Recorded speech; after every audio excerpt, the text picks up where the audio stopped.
So, sir, my name is Dinashri. I am from first year BSW, School of Social Work. So, I am here to tell about Kalaripayattu. Kalaripayattu is shortened as Kalari. So, Kalari is divided as two parts. So, first is Tekkan and second one is Vadakkan. That Tek means south and Vadak means northern style. So I am following Vadakkan style. So they're two totally different styles? Yeah. Are there commonality between them or not at all? What, sir? Is there commonality between the two styles? There is common and there is a little bit different. Difference also, okay. So Kalari is not only the use of weapons like urumi, some blade items, and shield and shield, sword and sword. So it is also a practice to make our body flexible. So can I show some? Yeah, please. Yeah, thank you, sir.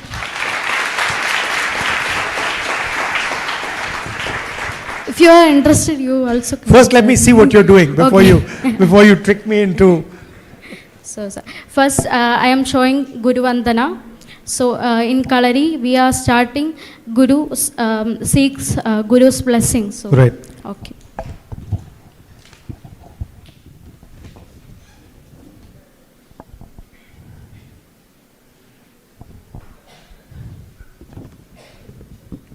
Venu, you're going to join?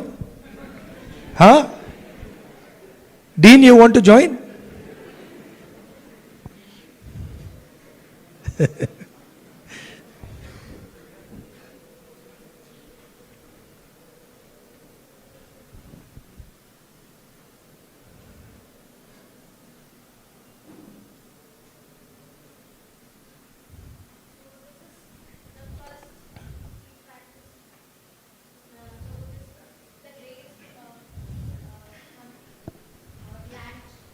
And floor.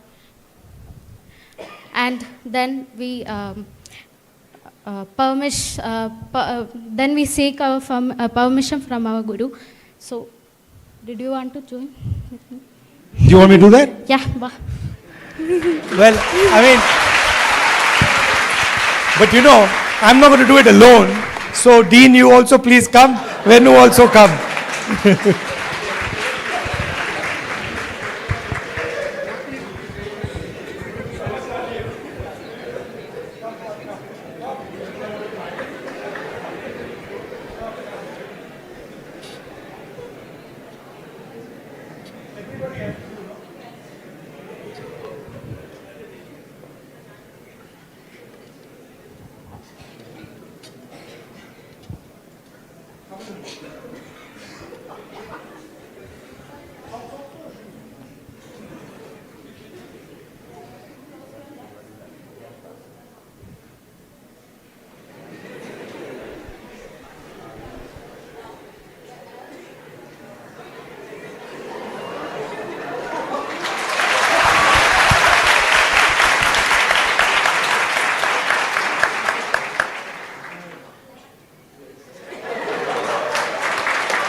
Oh, yes. I have one question, you sir. So, very energetic person, you know. But martial art I do is completely different system. Okay. You want to try some of that? Yeah. Okay. Okay. So, what is your message to the younger generation who loves, who interested in martial arts? Most people who do martial arts, it's explained as self-defense. You know that you're trying to defend yourself from somebody who's attacking you or some sort of a threat. But in fact, martial arts is not that. Martial arts is about discovering yourself and about understanding how you react to different things. So I think it's a very powerful thing, and there are many different ones. By the way, it is said that the mother of all martial arts is Kalari. I don't know. I do Japanese martial art. Actually, I do 2 Japanese martial arts, and both of them would say that there's a lot that they have got from Kalari. Yeah. Yeah. Yeah, thank you, sir. Thank you very much.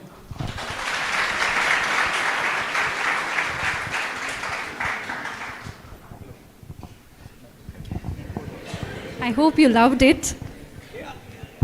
It is something very celebrated in Kerala, Kalaripayattu. So we started with that.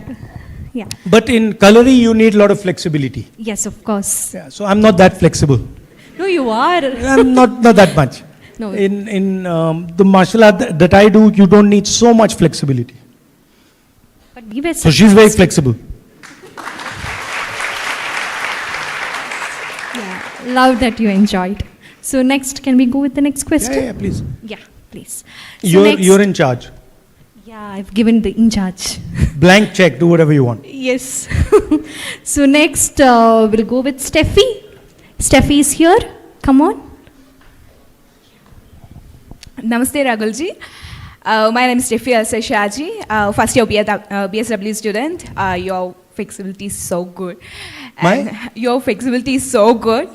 And I ask just one question. So you have to closely connect with the peoples of Kerala, especially as a representative of Wayanad.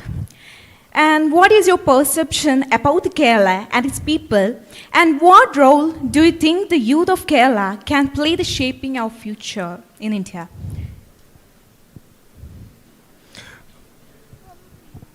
I spent 5 years being a member of parliament from Wayanad. And I used to visit Kerala a lot before that. But I had never actually gone in detail about Kerala. And I had never really tried to understand in depth what Kerala is. And I learnt a lot from the people of Kerala and also the people of Wayanad, especially the people of Wayanad. I was very surprised. When I first arrived there, there was a big landslide and a lot of people had died. And I was very surprised at the reaction of the people to that landslide. In fact, I was very impressed by it. Because even people who had lost everything, they were more interested in helping other people. So it was quite amazing to see that somebody who's lost his family, lost his house, he's interested in helping somebody else. And it didn't matter what community that person was from, whether they were rich or poor, what religion, none of that mattered. It was that there's a problem and all of us have to get together to solve the problem. I found that to be a very powerful thing. I think you have a very old tradition here. Before coming here, I went to a function commemorating Narayana Guruji. And you have a very deep tradition here, your own history, your own traditions, that are very valuable to the rest of the country. And you should always operate within that framework, within your tradition, your culture, your language.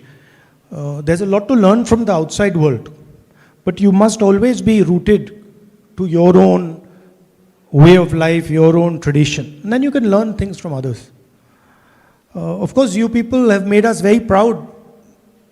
Wherever you go, I've traveled a lot in the Middle East, and the only thing one hears about the people of Kerala is praise. You never hear anything negative. You're always hearing praise about the work you do in hospitals, how you look after people, the respect. So that's very nice. That's very nice to hear. I've also dealt with, sometimes my mother falls sick. We take her to hospital, and then there's the Kerala nurses there. So I've dealt with them directly also, and I know their magic. So those are the type of things that Kerala brings to the country. I'm quite impressed by your auditorium. When we were in college, when we were in school and college, we didn't have these chairs, these comfortable chairs. Huh? Very, very nice facilities here. Thank you, sir. It's a great happiness to hear so. So, can we go with the next? Yeah, you don't have to ask me, just Yes, go. okay. So, yeah, he spoke about Kerala and we are more energetic now. So, next we'll go with Angela. She's here. Yeah, come on, it's your turn. What's her name? Angela. Angela. Angela. So good afternoon, Rahulji. Good afternoon. Myself, I am Angela. I am a first year student at the Bachelor of Business Administration department here. So you have spoke about Kerala, and thank you for speaking about us. So my question is that you have been here, you have been in Kerala for 5 years, right? So I think you will be familiar with Malayalam. Can you speak some Malayalam? I mean, I'm not familiar with Malayalam at all. I can say Nandri. But I'm not particularly good at picking up languages. My sister is the expert in picking up languages. Yeah. Okay. Thank you, sir.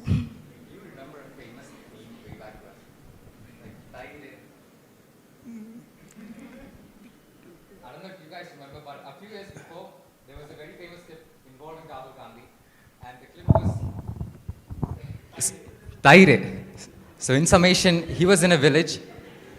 That's crazy, he doesn't remember this because I remember this so vividly. In fact, we were talking about it in the mess hall yesterday. So, can you say that again? Can we recreate that moment? I don't remember it properly, so you tell me. Well, I have a lot of memes done about me, so I don't remember them all. I got some good ones and some bad ones. well, what's your favorite one then? I don't get into really. I'm not a big person who gets into looking at memes and what sort of. I don't like looking at myself on camera. It's not. That's a fair point. Yeah. But I guess by the end of the session, we will definitely recreate Yeah. a meme, to make our college more famous, make this event more memorable. I should have blurted that out. Anyways, moving on to the next question. What is like a sentence which you often hear in Kerala? Any Malayalam sentence which you often hear from anybody? Any word? Generally I will speak in English, and most of the time I'll have somebody translating. So mostly it's much more emotional contact than what people are saying, right? So it's physical contact, emotional contact, more direct love and affection than what is being transmitted by words. Yeah. Great insight. It means that language is never a barrier. Well, Yes. if you know where to look, it's not a barrier. Great. Yeah. That's a great answer. So, In fact, you see, I used to be told this, and I never quite understood it. But actual communication between human beings happens outside language. It happens in how you meet each other, look at each other, how you connect with each other. That's much more powerful than the language that you're using. I wouldn't have believed that. I wouldn't have believed that 10 years ago, but I've come to realize that that is true. Because why that question states to be important is from students from a remote location, they're always frightened to go study in a better institution, thinking language is a great barrier. Because how we'll communicate, how we'll go ahead without knowing proper language, how can we go communicate, how we'll get better education. So somewhere in the category of barriers from people from remote location, language is one among that. Yeah. That is why. But society likes to do that, right? So society likes to say that, oh, if you speak this language, you're better. Or if you do this activity, you're better. Or if you're an engineer, you're better. But really, everybody is unique. Everybody does their own thing. So there are many brilliant institutions that might not be known as brilliant.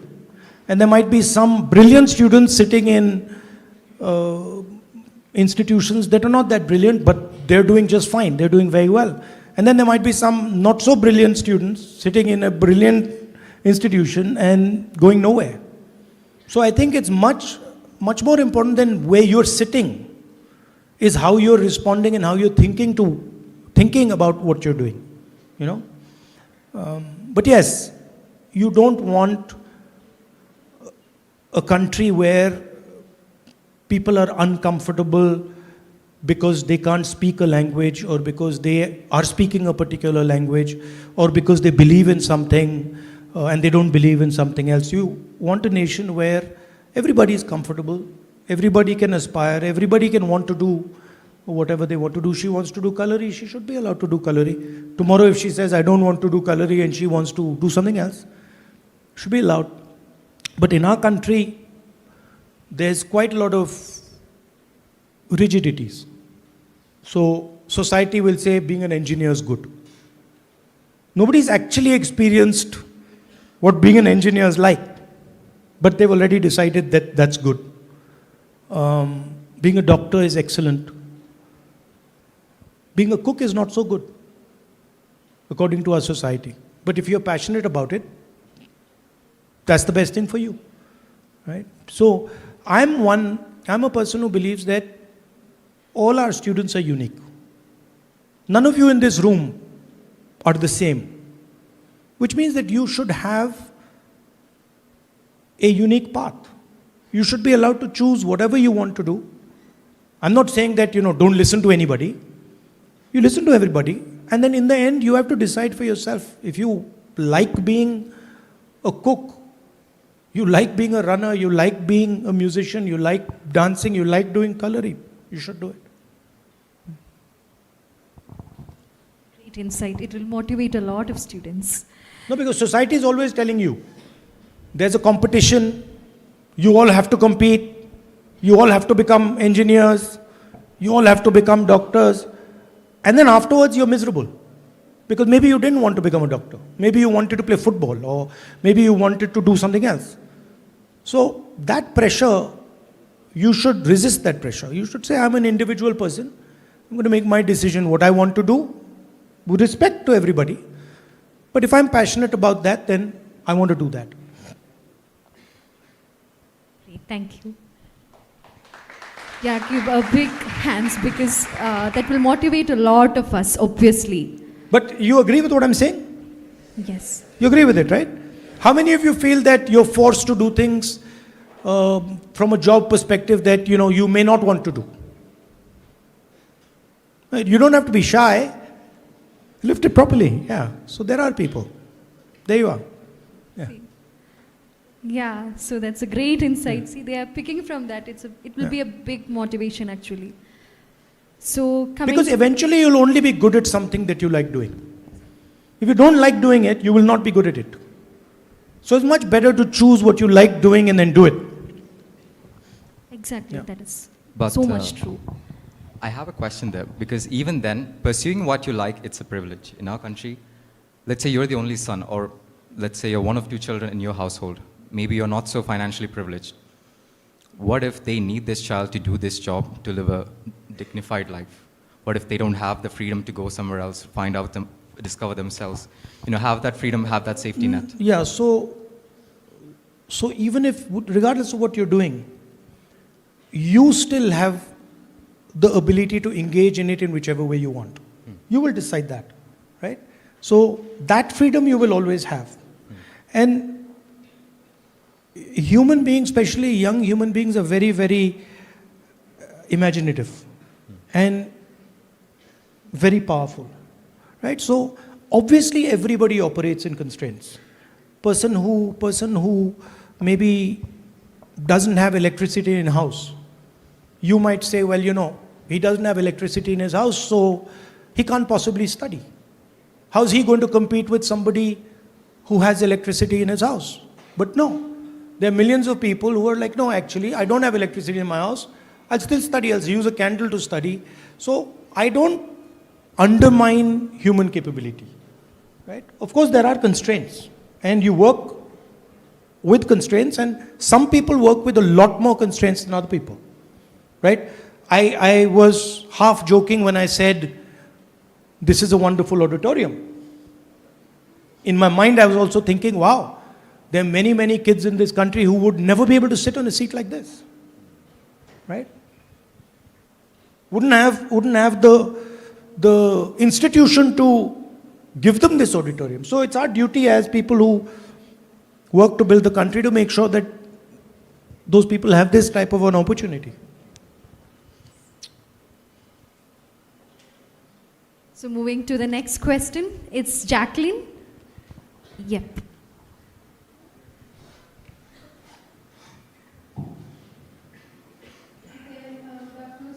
My name is Jacqueline Maria. I am a PS English student. I am very honored to just talk with you. So, Rahul ji, the question I want to ask Rahul ji is, what is not uncomfortable truth about Indian politics that every young people must be aware before they get into public life? I guess something that children should know. Yeah. I mean, if you want to be a politician,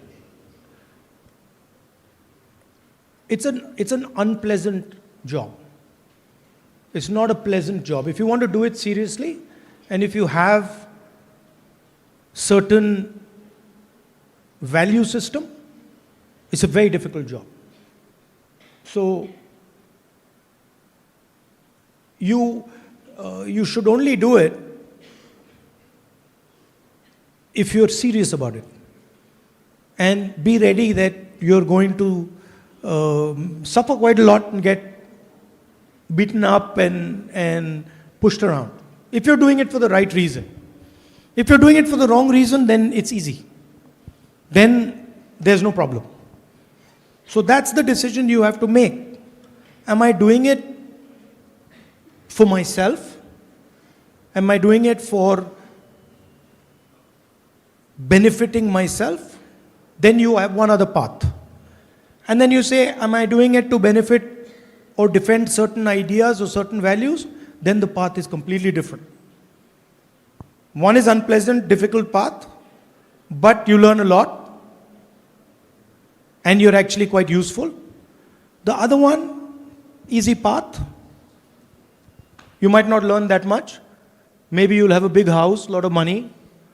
So these are two paths. So you have to make a decision which one. You cannot go on one and then suddenly go on the other. If you go on this one, then that one is blocked. If you go on that one, then this one is blocked. That's really the decision. Are you thinking of joining politics? I don't know what exactly I'm supposed to answer to that. You can say no or you can say yes. Balance? Balanced. Okay. Thank you, sir. But in my experience, when I first joined politics, the general thing that people say, right, that in politics you cannot be honest. They say it. And I refuse to believe that. So I am testing the idea that honesty is possible in politics. For me, that's interesting. That how transparent can you be? How open can you be? How honest can you be? And where are the limitations? So that is for me very interesting, and that's what I like doing. Yeah.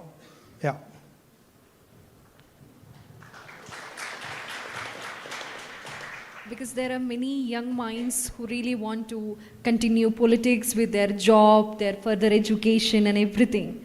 So first we will look on to, okay, why do I want to become a politician?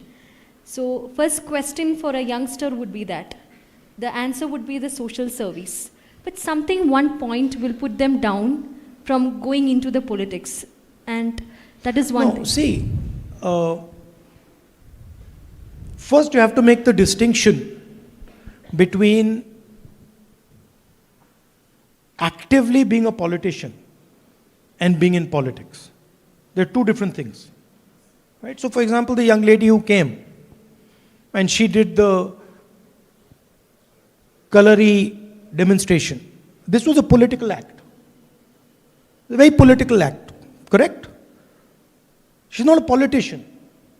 But she made a particular statement here and she said, listen, our tradition and our culture is the most important thing to us.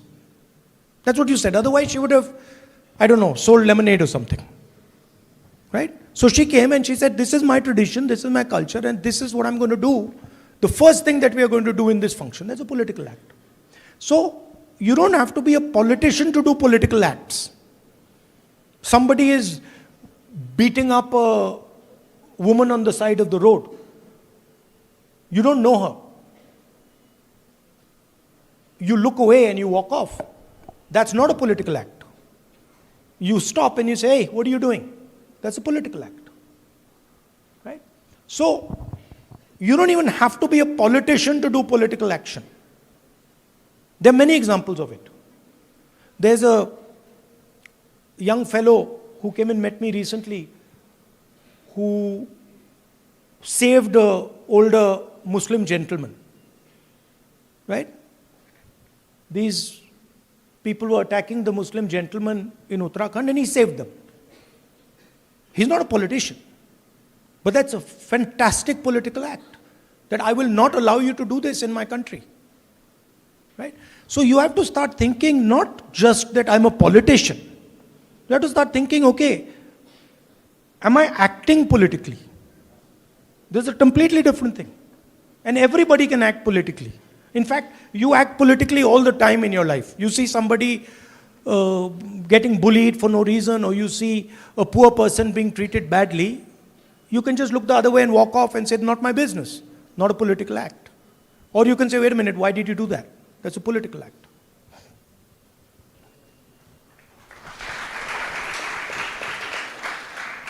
Moving to the next question, it's Nimisha.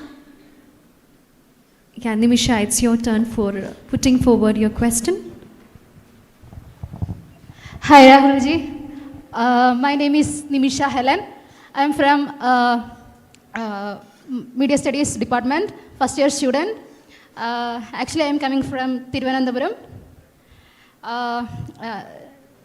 Today I am talking to you a serious question. Recently, there is a growing concern that cinema and popular culture are sometimes used to construct a negative narratives about certain states. As seen in the debates around film likes, for example, Kerala Story, do you think cinema is increasingly being used as a political propaganda tool to shape public perception about region or communities in India? Well, Well, the good news is that Kerala stories, the halls seem to be empty and nobody's really watching it. And it shows you that there are people, the majority of this country have an understanding of what's what, have an understanding of what Kerala is and Kerala's traditions and cultures. But you're absolutely correct. Movies, TV, media has been weaponized. And it is being used precisely for that purpose, to vilify people, to alienate people, to create division in society, so that certain people can benefit and other people are harmed. And I think India has actually become very much like that. You know, if a person wants to make a particular type of movie, wants to say something in the media, wants to defend certain ideas in the media, I face this all the time. He will be attacked and he will not be allowed to speak. Whereas certain other ideas, you can, spread them, propagate them as much as you want, nothing will happen to you. So yes, this is extremely damaging for the country, and it is happening. It's happening a lot, and large amounts of money are being used to do this in India. Okay, thank you. Thank you, Rahul ji. One question is, it's curious about you. What kind of books, movies, or hobbies do you enjoy the most? Books, movies and hobbies. Yes. I go through phases. I read quite a lot. And I read, I'll get interested in one subject. And then I'll read a lot around that subject. I'll try and understand that subject. And then I'll move on. So I read not an individual book, but I'll read a set of books. Suppose I get interested in, I don't know, military history. Then I will suddenly start reading a lot of books about war, military history, combat, etc., etc. So I do it like that. Movies, I don't watch much. Somehow these days I'm not interested that much in watching movies. I used to watch more earlier. And hobbies, I like playing chess. I do martial arts. I swim, I run, I do exercise. So I like to keep myself reasonably fit. What do you do? What hobbies do you do?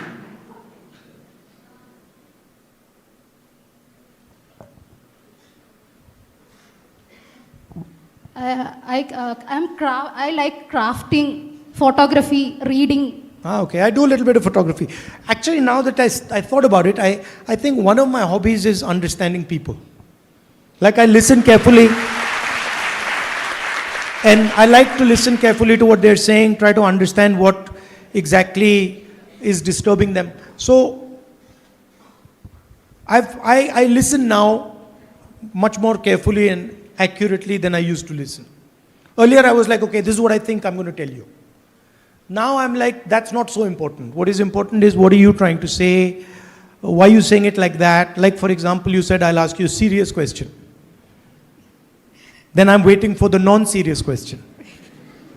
So inside people's words, there's a lot of stuff that is hidden. So I like to look at that. That's really my job. My job is understanding and listening to people. Thank you. And I guess because we are on pop culture theme, I guess because we are talking about pop culture, movies, books, and etc., I'm sure the audience also wants to know, does Rahul Gandhi watch anime? K-drama, anything of that sort? I used to. You used to? I used to watch a little bit, but Not lately. Can I ask which one? Akira. Yeah. A man of taste, ladies and gentlemen. I like Akira. Have you seen Akira? Yeah, it's an old anime. And what about video games? What about? Video games? You know, I have a group of friends and we play FIFA.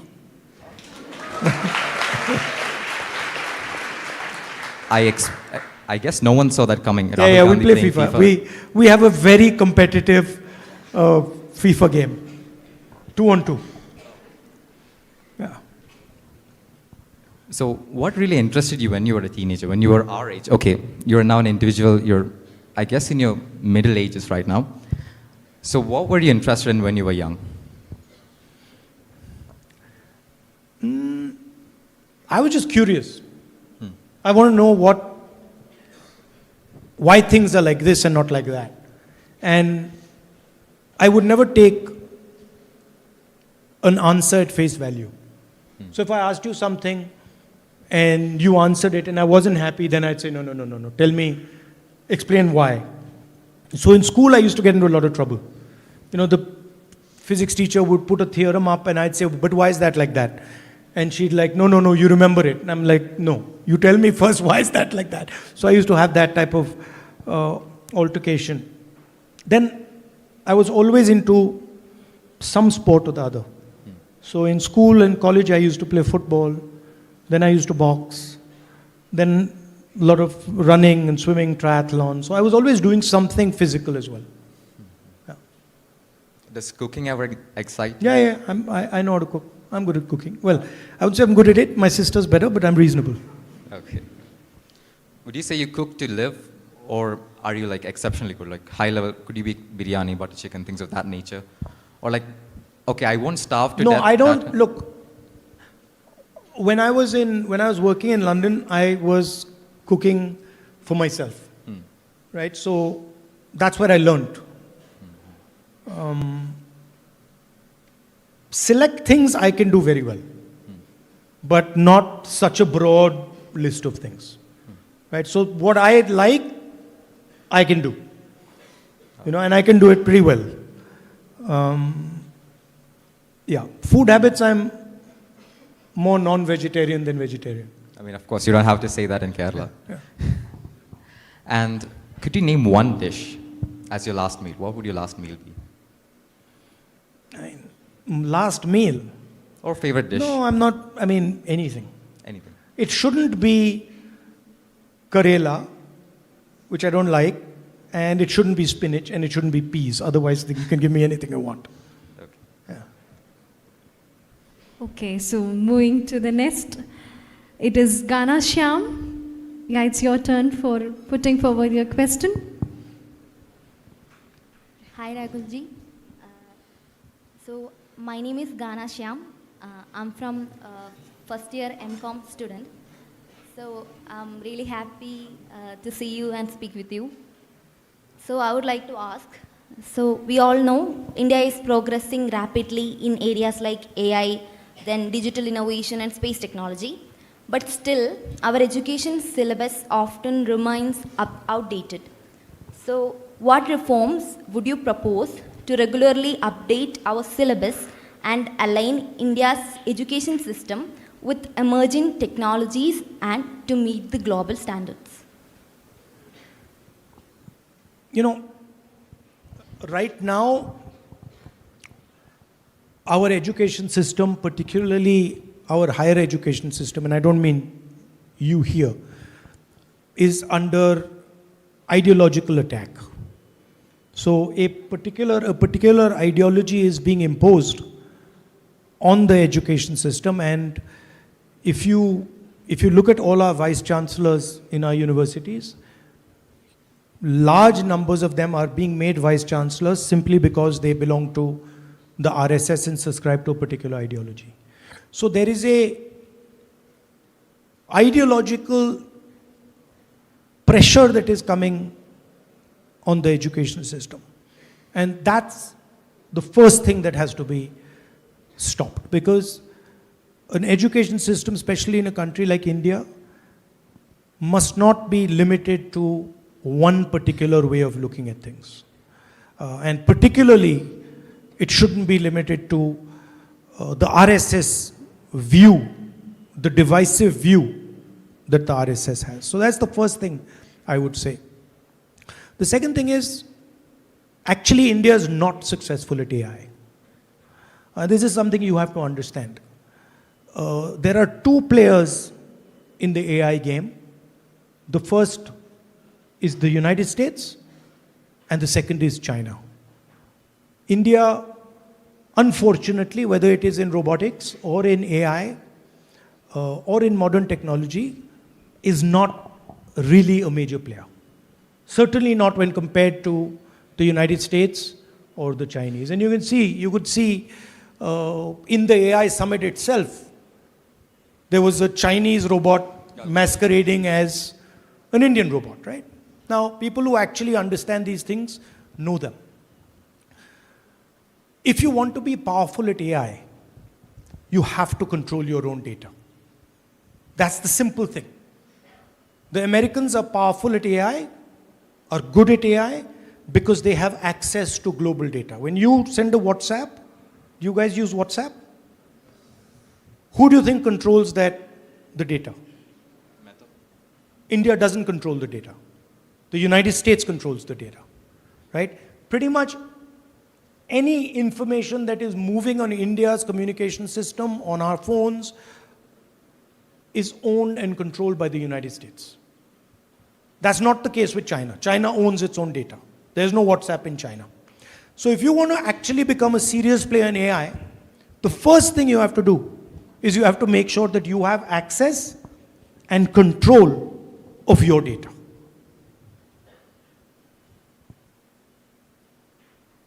This US deal that has just been done by the Prime Minister has handed over our entire data to the United States. The United States can now keep Indian data wherever they like. American companies will not be taxed on the data front, right? So we have actually damaged our potential for AI tremendously in the last couple of weeks. If you're talking about modern technology, what we are seeing right now is a complete transformation of the way we move. Are there engineers in the room here? Okay. So what is happening is we are moving from the petrol engine and petrol to the electric motor and the battery. And whoever controls the electric motor and the battery is going to basically control technology in the future. And once again, we're not a serious player in that game, right? And the reason is that our big businesses, the Ambanis and the Adanis of this world, actually do not produce anything. They are in the business of selling Chinese product in India. They're in the business of selling Chinese phones, Chinese microphones, Chinese computers in India. And if we are serious about technology and we are serious about AI, then the first thing we have to do is control our data. And the second thing we have to do is start making things. Making computers, making electronic items, making televisions, making fridges, making these things.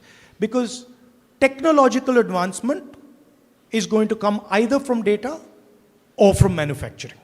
And you will see, you won't like what I'm going to say, but you're going to see that jobs in the services industry, jobs in the software industry, which were the mainstay of our country, which served us really well, are going to be wiped out by AI. Right? So, what I'm worried about is that there is a transition taking place. There is a transition taking place on the data front, and there is a transition taking place on the manufacturing front, on the mobility front, and we are just looking. America is dominating one side of it, the data in the West. China is dominating the other side of it, and China is the only one who's making anything in the world today. This microphone probably made in China, your shoes probably made in China, your watch probably made in China. So your responsibility, we talked about politics versus politicians. Your responsibility is to ask a couple of simple questions. Number one, why are we not controlling our data? Why is our data not, it is the wealth of our people. Why is it not in our hands? Why is it being given away for free? Second, why are we not producing anything? Because if we don't produce anything, the vast majority of Indian children, youngsters cannot get jobs. Because jobs are going to come out of manufacturing. So these are the political questions that you should be asking. Why is it that we are allowing China to become the producer of the world? The factory of the world. Why are we not doing it? Number one. Number two, why is all our data, which is our wealth, wealth of the people of Kerala, wealth of the people of India, being handed out just for free to Meta, Facebook, WhatsApp, Google, and all these people? These are the two fundamental questions, political questions that you have to ask. And this is, if you answer this question, you can solve the riddle of why millions of young Keralites are being forced to leave this state and go and work in other parts of the world. If you don't solve these two, if we do not solve these two problems, then we're going to be stuck with nothing being made here, no jobs being created here, and our youngsters being forced to go outside this country. Thank you. Moving to the next question, it's Bobby Lal. Bobby, it's your turn. Yeah.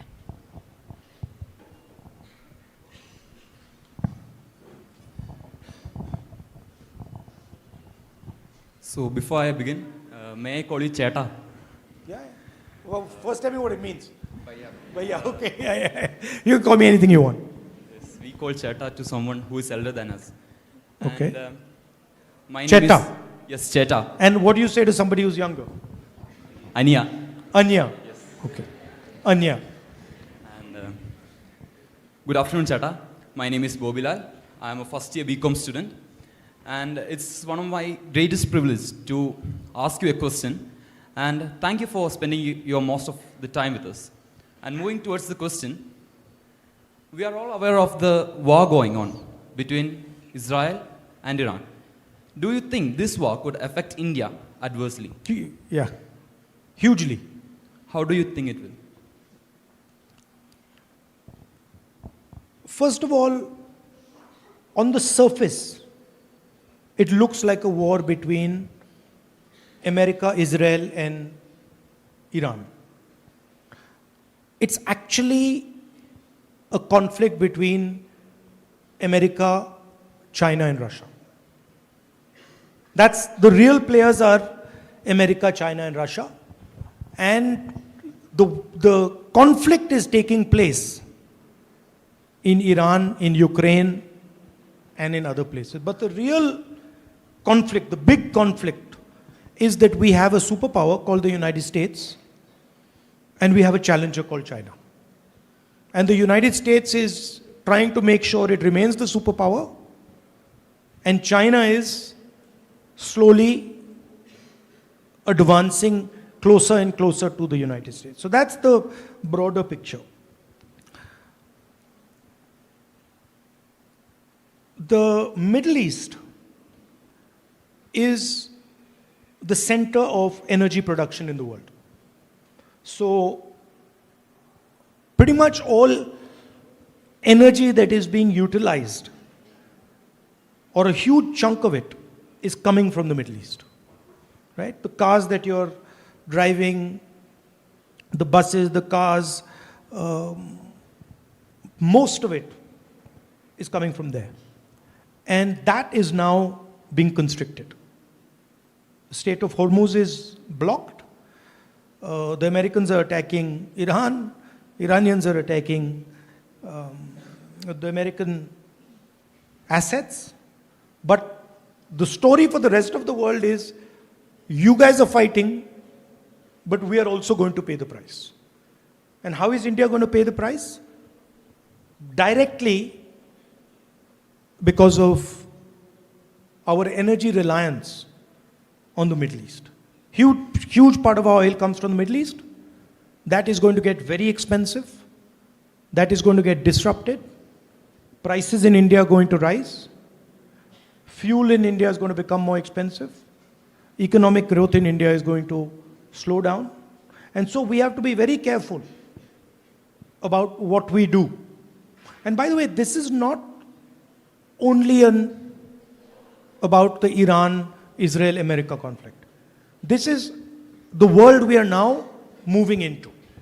You will see that more and more conflicts of this nature are going to come. There is already one in Ukraine. Millions of people have been killed. Now there's one in Iran. But these conflicts, at least for this period, for this transition period, they're going to increase. And you're going to see more and more of them. So India has to understand that we are now entering a violent time, dangerous time. So we have to be very clear on what our policy positions are, on why we do what we are doing, and how we are maneuvering through this dangerous period. Because if we don't, and we get caught in the fight, then we are in serious trouble. China's on our border, and America's our ally. And they're getting ready to fight. So we have to be very careful where we are standing, and that we don't suddenly get sucked into their fight. If you were the one making decisions, what would be the changes that you will make to safeguard us Indians?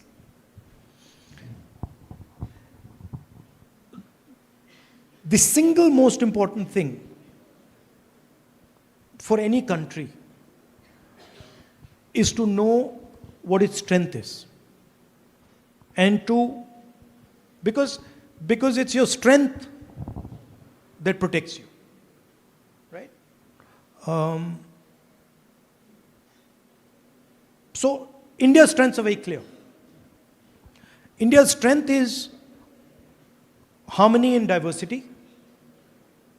That means India's strength is that we bring people together, we create harmony, even though people are very different. Kerala is an excellent example of that.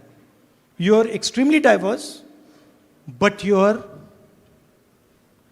calm, collected, harmonious. So our biggest strength is keeping all our people together, united, comfortable, and protected.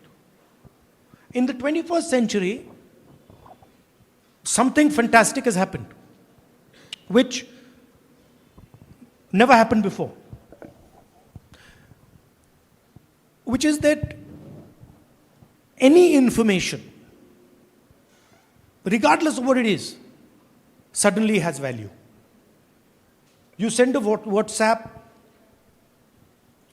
from here to there, it has value.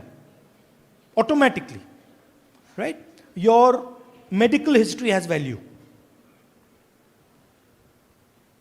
We call that data. So for us, if we want to be a powerful country, we have to understand that we have the largest pool of data on the planet. The only comparable pool of data to us is China. We have 1.4 billion people, they have 1.4 billion people. Size is the same. Basic amount of data being created is similar. This is like our central resource. And this is what is going to protect us. So we have to make sure that it is secured and that our people benefit from it. Not American companies, not the United States. Please understand one more thing. That in the fight between China and America, what do you think is the single most important asset? If you're American and you're competing with China, what do you think is the single most important asset? Try. Indian data. Because the United States understands very clearly that without Indian data, the United States cannot remain a superpower. It is only the United States combined with Indian data that can compete with China. Without Indian data, America can never compete with China. This is something they realize, but we don't realize. Our political class doesn't realize. Our students don't realize. In fact, before I told you, I don't think you would think about it. That actually Indian data is like, oil in the 20th century. Countries that had oil in the 20th century, America, Russia, Saudi Arabia, they used that oil to develop. The same way, data is like oil. And we have the biggest pool, but we are just gifting it. We're just giving it away for free. So these to me are the two central things that we got to make sure. That we have data, that our people are harmonious, protected, comfortable, not fighting among each other. And then the third thing is, can we get into competing with China on production? Can we start to make these things, shoes, watches, this, in India, and can we make it competitively with China? If we do these three things, nobody's going to touch us. Nobody can touch us, nobody will be able to touch us. But if we give away our data, if we don't produce anything, and our people are fighting with each other, then we're in trouble. And my problem is that that's the path we're on. The path we're on is, our people are being made to fight. One religion is being made to fight another religion. One language is being made to fight another language. One caste is being made to fight another caste. We're not producing anything, and we're just handing over our biggest asset to the United States. So that's actually what my political fight is about.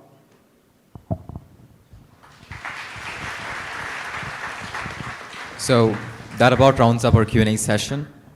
And thank you, sir. Thank you for sharing your time with us. And hopefully, when you move on to our main auditorium, hopefully we'll be able to recreate that meme, Okay. if we can. Okay.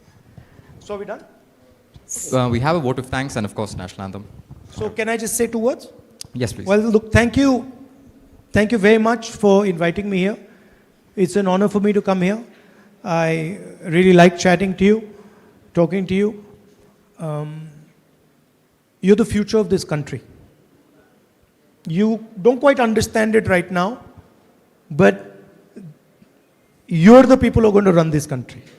We are essentially going to hand this country over to your generation. That's your responsibility. So of course you must do what is good for yourselves personally, but you also must keep in mind that there's something beyond me also. There's other people who live in this country. There's other ideas in this country. There are other traditions in this country. And be as open-minded as possible to other traditions, to other ideas. You can learn a lot from them, and they can learn a lot from you. Thank you very much. All the best.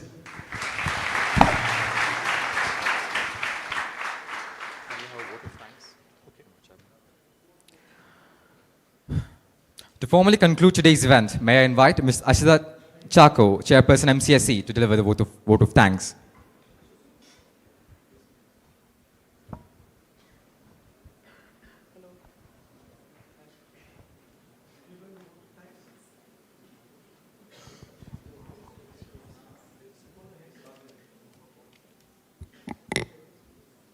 Good afternoon to everyone present here.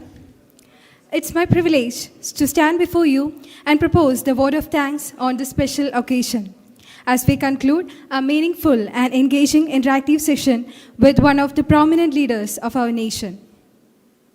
Today's gathering has been a wonderful opportunity for students to listen, reflect, and interact directly with Sri Rahul Gandhi ji, a national leader known for his commitment to democratic values, youth empowerment, and inclusive development. The openness with which you engaged with the questions and thoughts of the students has made the session truly valuable for all of us. For many people across the country, your commitment to public life and your vision for the nation represent hope and aspiration. For today's youth, the dream of seeing you as the future Prime Minister of India reflects their belief in leadership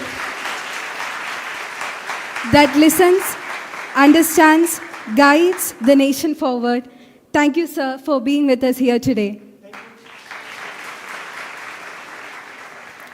I would also like to extend our heartfelt thanks to our respected Member of Parliament, Shri Dean Kuriakos, for being present here with us today and for his continued encouragement and support to the youth. My heartfelt appreciation also goes to Shri K.C. Venugopal, Honorable Member of Parliament and AICC General Secretary, whose gracious presence has further honored this gathering. My sincere gratitude goes to our manager, Reverend Father Bobby Alex Manaplakil, Administrator Father Thomas Abraham, our Vice Principal Father Dr. Shaiju K.S. for their guidance, support and leadership in organizing this wonderful program. I would also like to mention two additional guests. That's Binu Shankar from our alumni batch and his wife, Shari Binu Shankar, who has coordinated the behind scenes of our program. Only because of them, this program happened here very successfully. And to thank all the dignitaries, faculty members, staff, security personnel, media, and everyone who worked behind the scenes to make this program smooth and successful. Finally, a special thanks to my dear fellow students, whose enthusiasm and thoughtful questions made this interactive session lively and meaningful. Once again, we express our deep gratitude to Shri Rahul Gandhi ji for taking the time to connect with us and for sharing this valuable moment with our institution. With sincere gratitude, I conclude the word of thanks. Thank you. Thank you, Ms. Ashrita, for your warm words of gratitude. And up next, we are supposed to do a memento distribution ceremony, but before that, Rahul ji has agreed to recreate that famous meme. And okay, so this is the clip. Oh, and by the way, Tair, it's also the curd. The word Tair is also curd in Malayalam and curd in Tamil. So it's not natively specific, exclusive to us, but at the same sense, it's funny.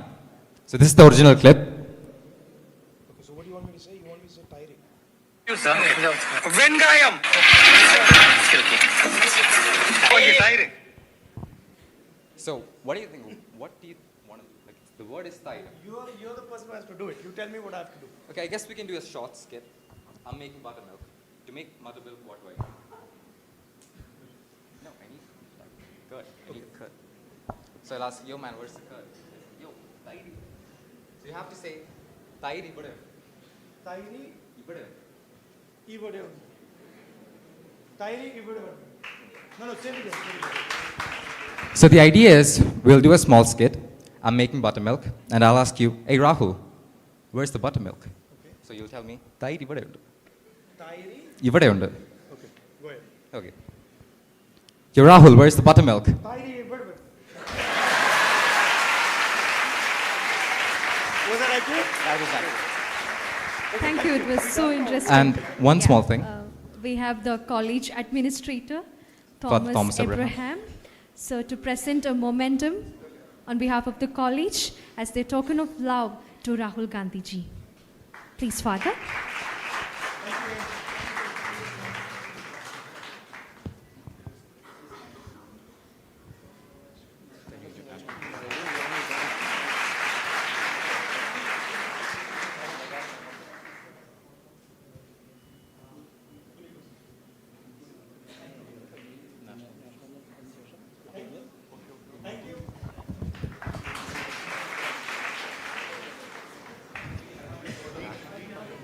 Yeah, we can take a photo. We can take a photo with Rahul Gandhi ji. Yeah, I request the students who are seated in the back to just come forward and line up in the middle gap. You can see the middle gap there. Please line up there.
National പറയണ്ടേ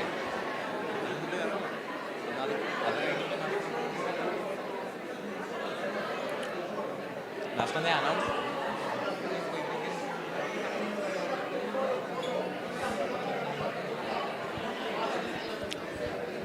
I